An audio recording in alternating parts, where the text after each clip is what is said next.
জায়েজ নয়, যেটা কি নয়, জায়েজ নয়। আচ্ছা, সহবাসের ব্যাপারে একটি গুরুত্বপূর্ণ মাসলা।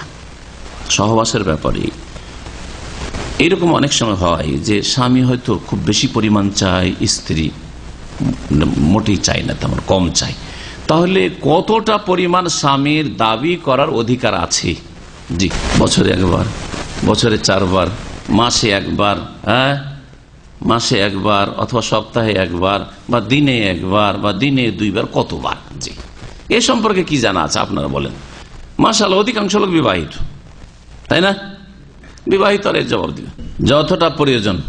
মাশাআল্লাহ, একটা ফতোয়া পেলেন, স্বামীর প্রয়োজন দিনে 3 বার, স্ত্রী পারে না, অসুস্থ, জুলুম হবে না?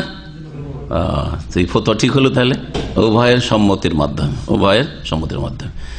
স্ত্রী সুস্থ, তারপরে বলছেন না সপ্তাহে 2 বার, বাস, তখন কি করবেন? তাহলে উভয়ের সম্মতিতে হইল না, ওর উভয়ের সম্মতিতে সপ্তাহে 2 বার সুযোগ পাওয়া যাচ্ছে, কি করবেন?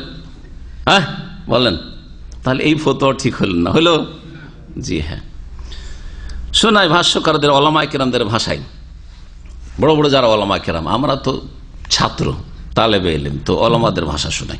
বলছেন প্রধান মুফতি, পুরাতন মুফতি, মানে বর্তমান যে প্রধান মুফতি রয়েছেন তার নাম হচ্ছে শেখ আব্দুল আজিজ বিন আব্দুল্লাহ, আব্দুল আজিজ বিন আব্দুল্লাহ আলে শেখ, মানে শেখুল ইসলাম আহমদ আব্দুল্লাহ রহমতুল্লাহ আলের বংশের।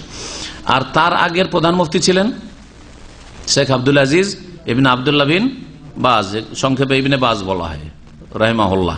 তার আগের প্রধান মুফতি, জি জি, বাদশাহ সৌদের যুগে, বাদশাহ ফয়সালের যুগে যিনি প্রধান মুফতি ছিলেন, জি, বাদশাহ খালেদের যুগে প্রধান মুফতি ছিলেন রাহিমাহুল্লাহ। তার নাম হচ্ছে মোহাম্মদ বিন ইব্রাহিম আলী শেখ, মোহাম্মদ বিন ইব্রাহিম, খুব প্রভাবশালী ব্যক্তিত্ব ছিলেন। তিনি বলছেন ওয়ালাহুল ইকসারু মিন যালিক, এখন সর্বনিম্নটা জানার পরে বেশি কতটা, দিনে কতবার বা সপ্তাহে কতবার, এই ক্ষেত্রে বলছেন ওয়ালাহুল ইকসারু মিন যালিক, স্বামীর জন্য বেশি বেশি সহবাস করা জায়েজ রয়েছে এবং অধিকার রয়েছে।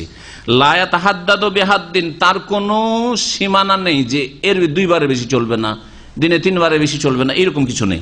ওয়ালা ইউকাইয়াদু, আর এটা কোনো কিছুর সাথে সম্পৃক্ত নাই যে শুধু রাতে চলবে, সকালে চলবে না, দুপুরবেলা চলবে না, অথবা ভর পেটে চলবে না, খালি পেটে চলবে না, বিকেল বেলা চলবে না, আসর পরে চলবে না, এইরকম শরীয়তে কোনো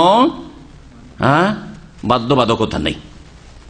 মালাম ইয়াদুররা বিহা, যতক্ষণ পর্যন্ত স্ত্রীর জন্য ক্ষতিকর না হয়, এটা অবশ্যই শর্ত।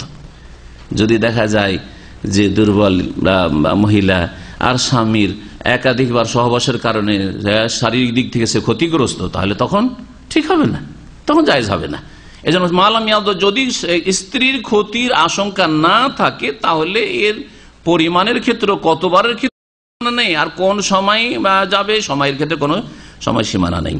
ফাইন আযাররা বিহা ফালা, যদি ক্ষতি হয়, বেশি সহবাসের কারণে ক্ষতি হয় স্ত্রীর, তাহলে জায়েজ হবে না, ক্ষতি করা জায়েজ হবে না। কারণ শরীয়তের নীতিমালার একটি হাদিস রয়েছে, লা দারারা ওয়ালা দিরারা, নবী করিম সাল্লাল্লাহু আলাইহি ওয়াসাল্লাম বলছেন লা দারারা ওয়ালা দিরারা, নিজেরও ক্ষতি করো না এবং অন্যেরও ক্ষতি করো না, নিজেরও ক্ষতি করিও না এবং অন্যেরও ক্ষতি করিও না। আপনি নিজের যেমন শরীর স্বাস্থ্যের খেয়াল রাখবেন, তেমন আপনার স্ত্রীর শরীর স্বাস্থ্যের খেয়াল রাখা ফরজ, আবশ্যক। হাদিস মুসনাদ আহমদে রয়েছে, ইবনে মাজায় রয়েছে, আরো হাদিস রয়েছে আবু দাউদ, নাসাই, তিরমিজি, ইবনে মাজায়। মান দারাহুল্লাহ, যেই ব্যক্তি অন্যের ক্ষতি করবে আল্লাহ তার ক্ষতি করবেন, যেই ব্যক্তি অন্যের ক্ষতি করবে আল্লাহ তার কি করবেন, ক্ষতি করবেন। সুতরাং যদি দেখা যায় যে স্ত্রীর ক্ষতি করছে নিজের যৌবনের তাড়নায়, তাহলে আল্লাহ তার ক্ষতি সাধন করবেন, আল্লাহ তার কল্যাণ করবেন না, এদিকে খেয়াল রাখতে হবে। আশা করি এই বিষয়টি মোটামুটি যথেষ্ট হয়েছে।